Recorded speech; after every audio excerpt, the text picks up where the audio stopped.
அந்த தைரியமா நடக்கிறீங்களா உங்களுக்கு? என்ன பேசுறீங்க? ஒரு நிமிஷம் இருங்க.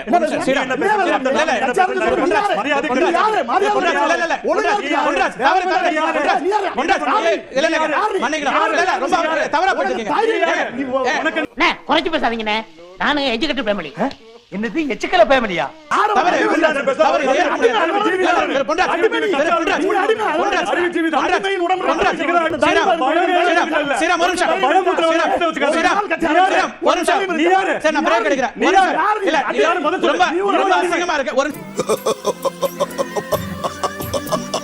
ஏன் சிரிக்கிறீங்க? ஐயோ ஏன் அழுகுறீங்க? 99ல பாஜக ஒரு சக்தியை தமிழ்நாட்டுல கொண்டு வந்து திமுக தான் சொன்னாங்க. இது தவறுதா? அதுவும் தப்பு. அதுவும் தப்பு சார். தப்பு. கேபி முனுசாமி சொல்லிருக்காரு சார். பாஜகவை முதல்ல கூட்டி வந்தது நாங்க தான். கேபி முனுசாமி சொல்லிருக்காரு. என்ன பாக்குற? துப்புறானேனா? உன் மூஞ்சில வேற யாரும் துப்புறாத பாரு.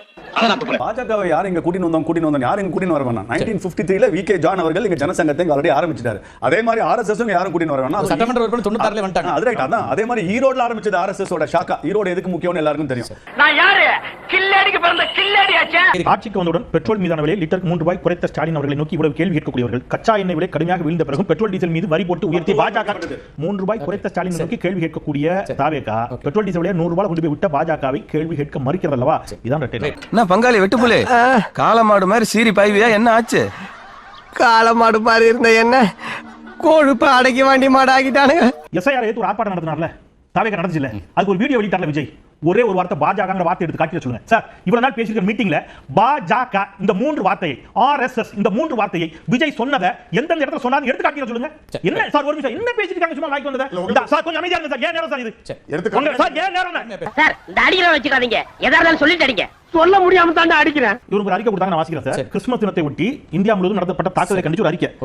தாவேகா அறிக்கை. கிறிஸ்துமஸ் கொண்டாட்டத்தை சீர்குலைக்கும் விதமாக பெண்கள், குழந்தைகள் மற்றும் சர்ச்சைகள் மீது நடத்தப்படும் தாக்குதல் சம்பவம் அதிர்ச்சி அளிக்கிறது. இந்த சமூக விரோத செயல்கள் கடும் கண்டனத்திற்குரியது. நாட்டின் அமைதிக்கும் சமூக நல்லிணக்கத்துக்கும் எதிராக செயல்படும் நபர்கள் மீது எந்தவித பாரபட்சமும் இன்றி கடும் நடவடிக்கை எடுக்கணும். இதை யாரு செஞ்சிருக்கா? எங்க நடந்துச்சு? இந்த ஊரே ஏத்து வந்தால் நமக்கு நடக்காது. நான் கில்லாடிக்கு கில்லாடி. Last one sir. Last one. Keezhadi நீங்க திமுக போடுங்க சார். கீழடி அகலாய்வு அறிக்கையை அங்கீகரிக்க மறுக்கிறது ஒன்றிய அரசு. நாளைக்கு ஒரு ஆர்ப்பாட்டம் நடத்த சொல்லுங்க. சரி ரைட். அவங்க என்ன செய்யணும் அவங்க பாப்பா. பொதுவாக கேட்க வந்துட்டா நீங்க அப்படி சொல்ல கூடாது. உங்களை வச்சு ஊர்கா கூட போட முடியாதுட்டயா. பேசுவப்பா ஏன் பேச மாட்டேன்? பாஜகவோட எதிர்ப்பை நிறைய இடத்துல நிறைய முறை பதிஞ்சாச்சு. இதான் உண்மை. அவருக்கு தெரியல, அவர் பார்க்கல அப்படின்னா தெளிவான அறிக்கை 2 பக்கம் வெளியிடப்பட்டுள்ளது. அதுல ஒன்றிய அரசு பத்தி தெளிவா குறிப்பிடப்பட்டிருக்கு. உங்களுக்காக எல்லாம் வந்து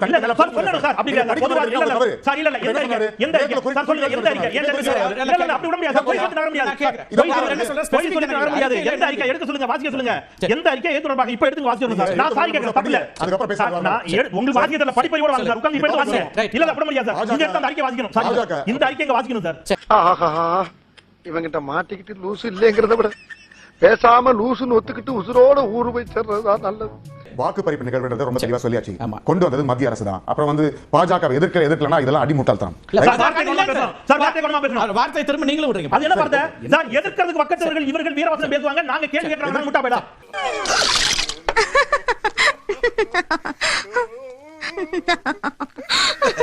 இதுவரைக்கும் யாருமே வரலன்னா அப்ப ஈர்ப்பு இருக்கா? கூட்டணிக்கு கட்சிகள் தயாரா இருக்காங்களான்னு கேக்குறாங்க. இல்ல கூட்டணியோட தான் நாங்க ஆட்சி அனுப்போம், கூட்டணி நம்பி தான் நாங்க கட்சி ஆரம்பிச்சிருக்கோம் நினைக்க நாங்க சொல்லவே இல்லை. கண்டிப்பா நம்ம நம்பி வருவாங்கல்ல அப்படின்னு ஒரு வார்த்தை மிக தெளிவா சொன்னார். நம்பி வந்தார்கள் அப்படின்னா ஆட்சியிலும் பங்கு, அதிகாரத்திலும் பங்குன்னு வார்த்தை சொன்னார். இன்னைக்கு அவர் அந்த மாநாட்டில் சொன்ன வார்த்தை இன்னைக்கு வரைக்கும் மாநிலத்தில் ஆளக்கூடிய கட்சிகள் யாரும் ஆட்சியிலும் அதிகாரத்திலும் பங்கு கொடுத்ததில்லை. ஆனா இன்னைக்கு திமுக கூட்டணியில் இருக்கக்கூடிய சில கட்சிகளே ஆட்சியிலும் பங்கு, அதிகாரத்திலும் பங்குன்ற போர்க்கொடியை ஏற்றிட்டு உள்ளே வந்து நிறைய சர்ச்சைகள் போயிட்டு இருக்கு. ஒன்னு ஆட்சியிலும் பங்கு, அதிகாரத்திலும் பங்கு, இல்லைன்னா அதிக சீட்டுகள் அப்படின்ற ஒரு வாதம் போயிட்டு இருக்கு. ஆட்சியிலும் பங்கு, அதிகாரத்திலும் பங்கு அப்படிங்கிற ஒரு டோன் திரு விஜய் அவர்கள் வந்த பிறகு அந்த வாதத்தை வைத்த பிறகு தமிழ்நாடு அரசியல் உருவாக்கி இருப்பதாக சகோதரர் சொன்னார். இல்ல அதற்கு பல ஆண்டுகளுக்கு முன்பாக நீண்ட நெடுங்காலமாக எழுச்சி தமிழர் தொல் திருமா அண்ணன் அவர்கள் இந்த வாதத்தை எல்லாம் வைத்து வருகிறார். ஆனா நீங்க பாருங்க, ஆட்சியிலும் அதிகாரத்திலும் பங்கு என்பது விசிகாவின் முழக்கம். ஆட்சியிலும் அதிகாரத்திலும் பங்கு தருகிறேன் என்று திரு விஜய் அவர்கள் சொன்ன பிறகும் அவரை நம்பி போல மாறாக என்ன வார்த்தை சொல்றாரு? ரொம்ப கடுமையான வார்த்தைகளை சொல்லி விமர்சிக்கிறார். ஆர்எஸ்எஸ் பெற்றெடுத்த பிள்ளைகள் என்று திரு சீமானையும் விஜயும் அண்ணன் திருமாவளவன் விமர்சிக்கிறார் என்று சொன்னால், ஆட்சி அதிகாரத்தில் பங்கு என்பதை தாண்டி இந்த இந்தியா கூட்டணி இருக்கக்கூடிய கட்சிகளுக்கு கொள்கை பிரதானமாக இருக்கிறது. ஆட்சியிலும் அதிகாரத்திலும் பங்கு என்பதுதான் முக்கியமாக இருந்திருந்தால் நீங்க சொன்ன அங்க போயிருப்பாங்க. எங்களுடைய டிமாண்ட் நீங்க ஏத்துக்கிட்டீங்க, திமுக ஏத்துக்கலன்னு. சோ அதனால அதை தாண்டி அந்த கொள்கை ரீதியாக திருமாவளவன் போன்றவர்கள் இருக்கிறார்கள். நீண்ட காலமாக அவங்க வச்சுட்டு வர கோரிக்கை தான் அப்படிங்கிறது நான் சொல்லிக்கிறேன். யாரும் பார்க்கல,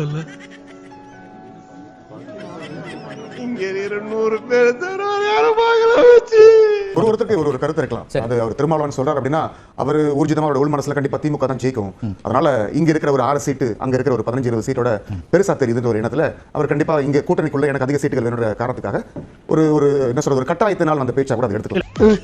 அதுக்கு ஏன் ஆட்டோ டயரை நாய் மோந்து பாக்குற மாதிரி இவ்வளவு கிட்ட வந்து பாக்குற? ரெண்டு விதம் மன்னிக்கணும். அவர் சீட்டுக்காக இல்ல, அவர் கொள்கைக்காக இருக்கக்கூடியவர். அதை நான் பதிவு செய்யறேன். ஒரு வாதத்தை நான் அவருக்கு உண்மையிலே அவர் நான் திறந்த மனதோடு பாராட்டுறேன். வந்திருக்கக்கூடிய விஜய் ஆதரவு நிலைப்பாட்டு கூடிய சார் ஒரு விஷயத்தை தெளிவா ஒத்துக்கிட்டாரு. 15 சீட்டு வாங்கி தோக்கற அணிக்கு போறத விட, விஜய் அணிக்கு போறத விட 6 சீட்டாலும் ஜெயிக்கிற அணியில இருக்கலாம். நீங்க அப்படி சொன்னீங்க. நீங்க அதனால அவர் இருக்காருன்னா நிச்சயமாக அந்த யதார்த்தத்தை நீண்ட நெடிய அரசியல் அனுபவம் அவர் புரிந்திருக்கிறார். அதுதான் யதார்த்தம் என்பதை நண்பர் புரிந்திருக்கிறார். இங்க பாரு, நல்லா நாம இங்க பா. என்ன பாக்குறப்பல இதே வேலைய செய்றீங்க. இங்க பாரு, புடிக்கல சொல்ல கூட விட்டு போறீங்க. இங்க பாரு, இங்க ஒழுங்கா கட்டற நாயே. போட்டி திமுக கூட்டணி அதிமுக கூட்டணி தான் களம் அப்படின்னு ஒரு பார்வையை முன்வைக்கிறாங்க. தாவேக்கா எப்படி பாக்குதுன்னு நினைக்கிறீங்க? 2026 ஆல்மோஸ்ட் ஒரு ஸ்பெஷல் தேர்தல் ஆக்சுவலா. ஸோ வழக்கமாக திமுக அதிமுக மட்டுமே சுத்திக்கிட்டு இருந்த இந்த தேர்தல் வந்துட்டு எல்லா தேர்தலுமே சிறப்பு தானே, ஒவ்வொரு தேர்தலும் ஒரு வகையில் சிறப்பாக தான் இருக்கும். இந்த வாட்டி டிவிக்கு உள்ள என்ட்ரி வந்திருக்கு, அதனால இன்னும் சிறப்பு, கூடுதல் சிறப்பு ஆக்சுவலா. குறும்பு அந்த விளையாட்டுத்தலம் போகவே இல்லப்பா. அன்புமணி பக்கம் தான் நான் பார்ப்பேன். என்ன பொறுத்த வரைக்கும் அவர் ஸ்ட்ராங்கா பிஜேபி பக்கம் தான் இருக்காரு, என்டிஏ பக்கம் தான் இருக்காரு. கட்சியும் அவர் பக்கம் இருக்கிறது, தொண்டர்களும் அவர் பக்கம் இருப்பாங்கன்றதுல எனக்கு மாற்று கருத்து இல்லை. இதுல வந்து எந்த அணிங்கிறதா ரொம்ப முக்கியம். இப்ப நீங்க வந்து RSS அடிமைகள் அப்படிங்கிற வாதத்தை பயன்படுத்திய பிறகு, வெளிப்படையாக பயன்படுத்திய பிறகு நமக்கு ஒண்ணு கன்வே பண்ணிட்டாரு ஐயா ராமதாஸ். என்னன்னா அதிமுக பாஜக கூட்டணி நாங்க இல்ல அப்படிங்கறத கன்வே பண்ணிட்டாரு. அப்படித்தான் நம்மளால வந்து புரிந்து கொள்ள முடியாது. அப்ப அவர் அந்த அணியில இல்ல அப்படி வச்சுக்கலாம். சரி, அன்புமணி அந்த அணியில் இருக்கிறாரா அப்படின்னா, அன்புமணியும் ஒரு வெற்றி பெறும் அணியில் நாங்கள் இருப்போம், நாங்கள் இருக்கும் அணி வெற்றி பெறும் என்று சொல்கிறாரே தவிர அதிமுக பாஜக அணி அவர் இந்த நிமிஷம் வரைக்கும் உறுதிப்படுத்தல. சார் அள விடுறான், அப்பால போனாலும் அஷ்டமத்து சனி அக்கல்ல பூந்துக்கிறான். அப்போ இன்னொரு அணி களத்துல இருக்குது. அது என்னன்னு கேட்டீங்கன்னா தாவேக்கா. இன்னொரு அணியும் களத்துல இருக்குது, அது நாம் தமிழர். ஏன் பாஸ் நாக்க தள்ளுறீங்க? நான் தள்ளுறேன், அதுவே தள்ளிக்குதுடா. பிஜேபியை விட்டு வெளியேறாத அளவுக்கு அன்புமணி ராமதாஸுடைய குடுமி சிபிஐயின் பிடியில் சிக்கி இருக்கிறது. அவர் பிஜேபியோட தான் இருந்து ஆகணும், வேற வழி கிடையாது அவருக்கு. உனக்கெல்லாம் போய் ஒருத்தன் பொண்ணு கொடுத்தானே, அவனை சொல்லனியா? ராமதாஸ் அவர்களை பொறுத்த வரைக்கும் அவருடைய மகள் திரு காந்திமதி அவர்கள் RSS அடிமைகள் என்று ஆன்டி பிஜேபி ஸ்டாண்டர்ட் எடுத்திருக்காங்க. இது எந்த அளவுக்கு வந்து அதிமுகவுடன் மட்டும் கூட்டணி என்று சொல்ல போகிறார்களா, திமுகவுடன் கூட்டணி என்று அனௌன்ஸ் பண்ண போறாங்களா? திமுக கூட்டணியில் என்ன சிக்கல் இருக்குன்னா, தொடர்ச்சியா திரு திருமாவளவன் அவர்கள் குறிப்பிட்டது, எந்த வடிவத்தில் யார் இருந்தாலும் அது நாங்க ஏற்கக்கூடிய இடத்துல இல்ல, ரெண்டு பேர்ல யார் அப்படின்னு சொல்றாரு. அப்ப ஏற்கனவே இருக்கக்கூடிய கூட்டணிக்குள்ள வேற ஒரு நிலைப்பாட்டை எடுக்கிறதுக்கு திமுக முன் வருமா அப்படின்னு முன் வரதுக்கு வாய்ப்பு இல்லை. அது அவங்களுக்கு அட்வான்டேஜும் கிடையாது. அப்ப வந்து பாமக, டிடிவி தினகரன், OPS இந்த 3 பேருக்குமே வந்து தாவேகாவுக்கு பக்கம் போறதுக்கான வாய்ப்புகள் வந்து பிரகாசமாக தான் இருக்கு. செந்தில்வேல், இன்றைக்கும் இந்த நிலைப்பாடுகள் எப்படி பாக்குறீங்க? திரு எடப்பாடி பழனிசாமி இன்றைக்கு ஒரு விமர்சனத்தை முன்வைக்கிறார். கும்மிடிப்பூண்டியில் 180வது சட்டமன்ற தொகுதிக்கான பரப்புரையில் தான் இந்த விமர்சனங்களை முன்வைத்திருக்கிறார். ஒரு பக்கம் திமுக கூட்டணி உறுதியாக இருக்கிறது, இன்டாக்டா இருக்கு அப்படின்னு சொல்லக்கூடிய நிலையில புகைச்சல் ஏற்பட்டிருக்கிறது அப்படிங்கிற ஒரு பார்வையை அவர் முன்வைக்கிறார். அவன் கிடக்கிறான்டா மயிராண்டி. புகைச்சல்லாம் எங்கிருந்து ஏற்பட்டிருக்கிறது, இது யார் சொல்றாங்க அப்படிங்கறத அவர் தரவுகளோட சொல்லணும். நீங்க வந்து காங்கிரஸ் வந்து கூடுதலாக இடங்கள் கேட்கிறது, அல்லது மற்ற கட்சிகள் கூடுதலாக இடங்கள் கேட்கிறாங்க, அது எல்லா கூட்டணியிலும் அது நடக்கக்கூடியது. அதை நீங்க புகைச்சலா எடுத்துக்க முடியாது. இப்போ இந்த நிமிடம் வரை திமுக கூட்டணிக்குள்ள பெரிதான குழப்பங்கள் எதுவும் இல்லை.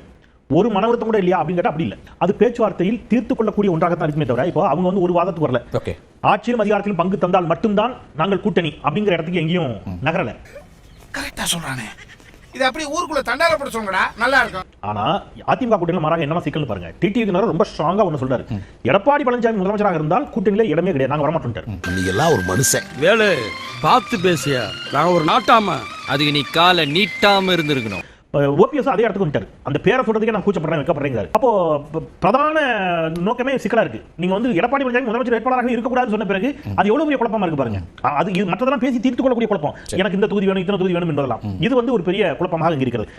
ஒன்று தெரிஞ்சு போச்சுடா, இந்த பிரபஞ்சத்துல உங்க மத்தியில இந்த உசுரை காப்பாத்துறது ரொம்ப சிரமம். திமுக கூட்டணியில எழுத்துப்பூர்வமாக அந்த கூட்டணி கட்சிகள் எனக்கு ஆட்சியில் பங்கு வேண்டாம் என்று எழுதி கொடுத்தால் தவிர இந்த வாயால சொல்றது அதெல்லாம் ஏற்றுக்கொள்ளப்படாது.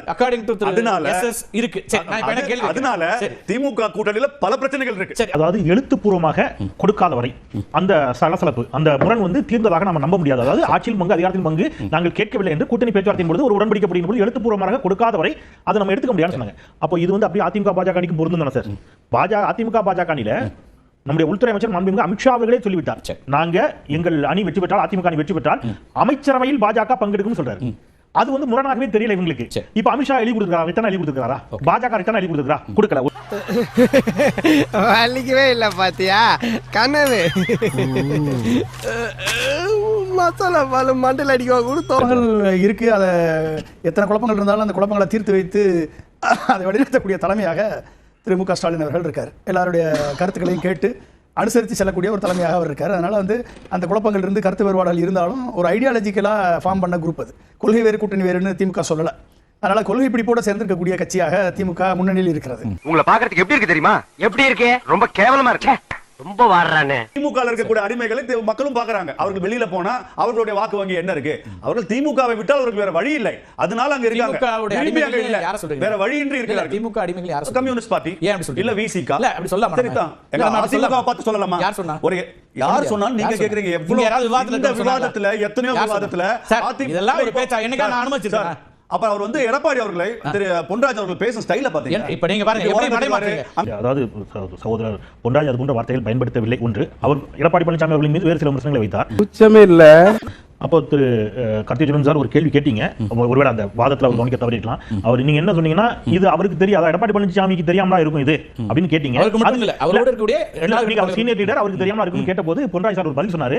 அவருக்கு தெரியும். அவருக்கு தெரிஞ்சதுனாலதான் அவர் என்ன நினைக்கிறாருன்னா பாஜக எப்படி நம்மளால ஹேண்டில் பண்ண முடியும்னு நினைக்கிறாரு. அதனால கடந்த முறை அவர் அதை ஹேண்டில் பண்ணி குறைவான தொகுதியில கொடுத்தாருன்னு எடப்பாடி பழனிசாமிக்கு கிரெடிட் தான் கொடுத்தாரு. எடப்பாடி பழனிசாமிக்கு கிரெடிட் தான் கொடுத்தாரு. அது புரிஞ்சுக்கிட்டு தான் பாஜக என்ன செய்யுது அப்படின்னா எடப்பாடி பழனிசாமி வந்து நம்ம வந்து எப்படி ஹேண்டில் பண்ண போறோம்னு தெரியல அப்படிங்கிற இடத்துல சொன்னாரு. நான் சொல்லாத வார்த்தையை வந்து ஸ்ரீராம் வந்து இங்க சொல்றாரு. அதாவது ஒரு அடிமை அடிமை அடிமை அடிமை என்று எடப்பாடி அடிமைன்னு சொன்னவர் ஸ்ரீராம் தான். அடிமைகளுக்கு தான் வந்து உண்மையை சொல்லிட்டா வலிக்கும். அடிமைகளுக்கு தான் உண்மையை சொல்லிட்டா வலிக்கும். உடனே அந்த அடிமை உடனே பணிச்சுன்னு தவும்.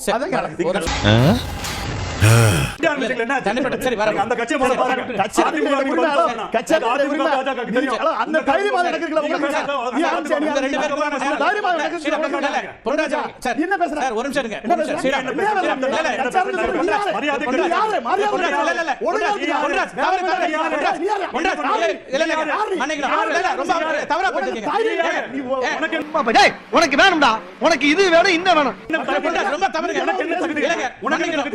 இதை நான் ஏற்க முடியாது. ஸ்ரீராம் ஒரு நிமிஷம். இல்ல இல்ல ஒரு ஸ்ரீராம் ஒரு நிமிஷம். தவறு ஏற்க முடியாது. பொன்ராஜ் ஏற்க முடியாது. ஒருமையில பேசுறது ஏற்க முடியாது. ஏற்க முடியாது. தயவு செஞ்சு விட்டா இல்ல ஸ்ரீராம் ஸ்ரீராம் ஸ்ரீராம் ஸ்ரீராம் ஸ்ரீராம் ஒரு நிமிஷம். ஸ்ரீராம் ஒரு நிமிஷம். சரி நான் பிரேக் எடுக்கிறேன். இல்ல ரொம்ப அசிங்கமா இருக்கு. ஒரு கை நீட்டி பேசுற நீ உன்னை பல்ல உடைச்சா தான் சரியா வருவேன். இது இந்த அவைக்கு நல்லது இல்ல சார். இது ரொம்ப தவறு சார். என்ன சார் இது? நான் இப்ப பேசுறேன். ஸ்ரீராம் ஒரு நிமிஷம். இல்ல ஒருமையில பேசுறதை நான் நிச்சயமா ஏற்க முடியாதுங்க. இந்த அவைக்கு உகந்ததல்ல. இது வந்து உங்களுக்குமே நல்லது இல்ல. உங்களுடைய பொசிஷனுக்கு நல்லது இல்ல. உங்க பொசிஷனுக்கு நல்ல சொல்றது கேளுங்க. நீங்க ப்ரோவோக் ஆகுறீங்கன்னா உங்க சீனியாரிட்டிக்கு உங்க பொசிஷனுக்கு அனுபவம் இருக்கு. அது நல்லது இல்ல. நான் சொல்றேன் கேளுங்க. ஏன் சிரிக்கிறீங்க? ஐயோ ஏன் அழுவுறீங்க? இந்த வீடியோ உங்களுக்கு பிடிச்சிருந்தா கண்டிப்பா லைக் பண்ண மறக்காதீங்க. அப்படியே உங்க நண்பர்களுக்கும் ஷேர் பண்ணுங்க. நீங்க பண்ற ஒவ்வொரு லைக்கும் தான் இந்த வீடியோவை மற்ற நண்பர்களுக்கும் கொண்டு போய் சேர்க்கும். மறக்காம சப்ஸ்கிரைப் பண்ணுங்க. உங்க கருத்துக்களையும் கமெண்ட் பாக்ஸ்ல பதிவு பண்ணுங்க.